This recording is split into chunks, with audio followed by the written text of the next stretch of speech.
Miami Beach will replace its 4th of July fireworks celebration with a tribute to first responders and victims of the Surfside condo collapse.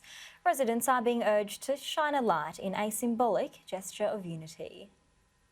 4th of July weekend is typically a time filled with fireworks and festivities.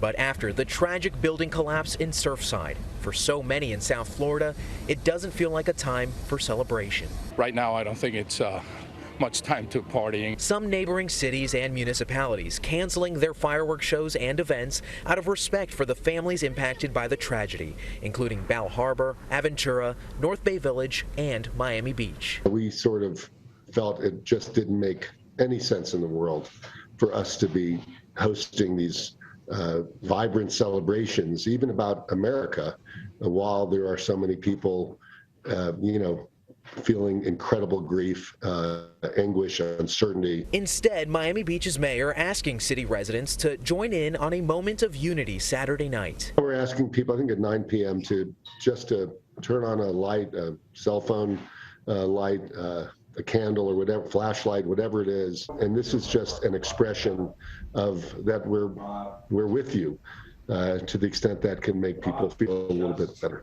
Some residents and visitors we spoke with say they appreciate the mayor's decision. I think right now more than ever, we need to take care of our buildings, our community, our neighbors, and do what's right. I know that it's a lot of people trying to celebrate something, but the damage it caused to all those families, it's much higher, it's much bigger. Miami Shores also canceling its fireworks this Sunday, but the village will be holding an 8 p.m. candlelight vigil at the Miami Shores Country Club. It's a time to reflect and pray for our neighboring community of Surfside.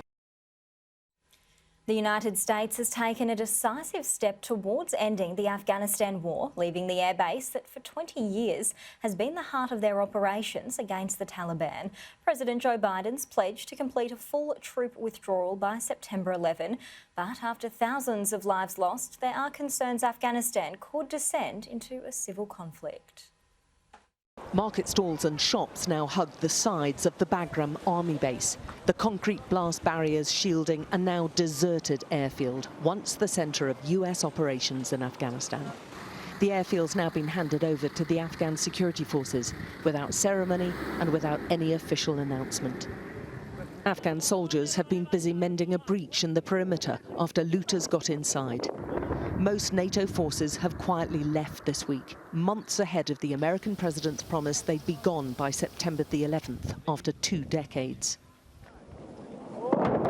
It's in stark contrast to the public demonstration of force by the US-led coalition which invaded the country in 2001.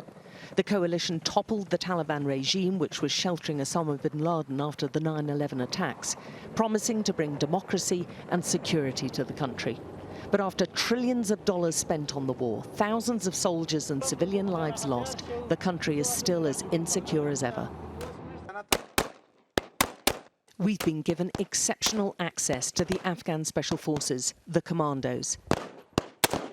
They're now spearheading the fight against extremism. Remnants of ISIS are now embedded with the Taliban fighters they'll face, and these are the soldiers who'll be at the sharp end of rooting them out.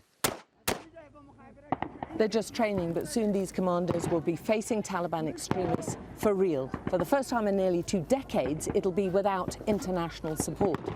The rest of the country, the world, will be watching to see how they get on. They're armed with American-supplied weaponry and ammunition.